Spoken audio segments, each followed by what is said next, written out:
రాప్తాడు పర్యటనలో కావాలనే గొడవలు సృష్టించి ఘర్షణలు జరిగేలా చేసేందుకు మాజీ సీఎం జగన్ పక్కా ప్రణాళికలతో వ్యవహరించారని హోంమంత్రి వంగలపూడి అనిత అన్నారు. జగన్ పర్యటనకు 2 రోజుల ముందు నుంచే ఇలాంటి కుట్రలకు తెరలేపారని ఆమె ఆరోపించారు. గొడవలు జరిగే అవకాశం ఉందనే నిఘా వర్గాల సమాచారంతోనే 1100 మంది పోలీసుల్ని మోహరించామన్నారు. ఆయన డబ్బులిచ్చి వైసీపీ కార్యకర్తల్ని భారీగా రప్పించి పోలీసులపై దాడికి దిగారన్నారు.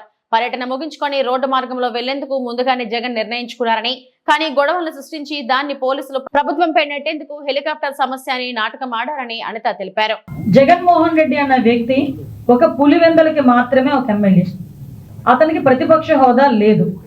అయినప్పటికీ అతను ఒక ఎక్స్ సీఎం అన్న ఒకే ఒక కారణంతో ఆయన టూర్ ప్రోగ్రామ్ గురించి మాట్లాడినప్పుడు మేము చాలా క్లియర్గా 1100 మంది అప్రాక్సిమేట్లీ 1100 మంది పోలీస్ బలగాల్ని డిఎస్పీ స్థాయి నుంచి రోప్ పార్టీస్ వరకు అంటే ఏపీఎస్పీ బెటాలియన్స్ వరకు దగ్గర 1100 మంది పోలీసులను పెట్టాం.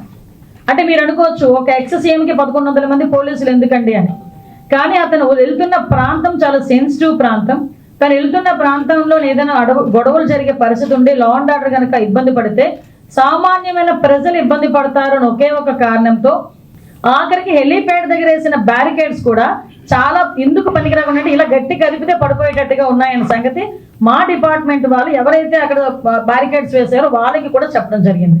అంటే ఇక్కడ ఇవన్నీ ఒకసారి మనం అబ్జర్వ్ చేసుకుంటే డాట్ కనెక్ట్ చేసుకుంటే కావాలని అక్కడ ఒక సీన్ క్రియేట్ చేయడానికి లా అండ్ ఆర్డర్ విషయంలో అక్కడ గవర్నమెంట్ ఫెయిల్ అయిందని చెప్పడానికి ఒక ముందస్తు ప్రణాళికను ఏర్పాటు చేసుకుని అక్కడ వైసీపీ నాయకులు కానీ ఎవరు ఆధ్వర్యంలో చేశారు. చాపర్ ఎగరటానికి విఐపి ఉంటే ఎగరటానికి ఇబ్బంది అట. విత్ ఇన్ 14 minutes లో చాపర్ టేక్ ఆఫ్ అయిపోయింది, హ్యాపీగా వెళ్ళి ల్యాండ్ అయిపోయింది. కానీ చాపర్లో వెళ్ళే విఐపికి ప్రాబ్లం కానీ ఆ పైలట్కి ప్రాబ్లం కాదా? మరి పైలట్ ఎలా వెళ్ళాడు అదే చాపర్లో? ఒకసారి మనం ఆలోచన చేసుకోవాలి కదా ప్రజలందరూ కూడా. ఈ ఫోటో ఇది హెలీప్యాడ్ దగ్గర మనుషులు ఉండే పరిస్థితి, చాపర్ దగ్గర.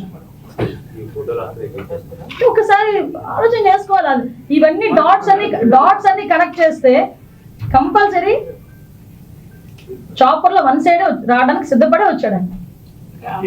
అక్కడున్న సెన్సిటివిటీ బట్టి, అక్కడున్న పరిస్థితులను బట్టి అక్కడ కంపల్సరీ మాకు వచ్చిన ఇందాక మీరు అడిగారు ఇంటెలిజెన్స్ రిపోర్ట్ ఉందా లేదా అని అడిగారు. మాకున్న రిపోర్ట్ను బట్టి ఎక్కువ మందిని కొంచెం మొబిలైజ్ చేస్తున్నారు, డబ్బులు ఇచ్చి తీసుకొస్తున్నారు. కాబట్టి అక్కడ ఏదైనా గలాటా సృష్టించడానికి రెడీ అవుతారు. ఎందుకంటే మాకు పూర్వపు అనుభవం ఉందబ్బా. గొడ్డలకైతే మొదలైంది, తర్వాత కోడికత్తి వచ్చింది, తర్వాత గులకరాయి వచ్చింది, ఇప్పుడు హెలికాప్టర్ వస్తుంది. మేము కనుక చూసుకోకపోతే అసలు యాక్చువల్గా డిప్యూటీ సీఎం గారు కానీ సీఎం గారు కానీ నేను ప్రత్యక్ష సాక్షి. వాళ్ళు ఎక్కడికైనా వెళ్ళేటప్పుడు 1 సిగ్నల్ ఆపుతారండి, అంతే. 1 సిగ్నల్, అది కూడా ఆపొద్దని చెప్పి సీఎం గారు చెప్తే వాళ్ళ భద్రతల విషయంలో 1 సిగ్నలే అంతే తప్పించి 2-3 సిగ్నల్స్ ఆపే పరిస్థితి అయితే లేదు.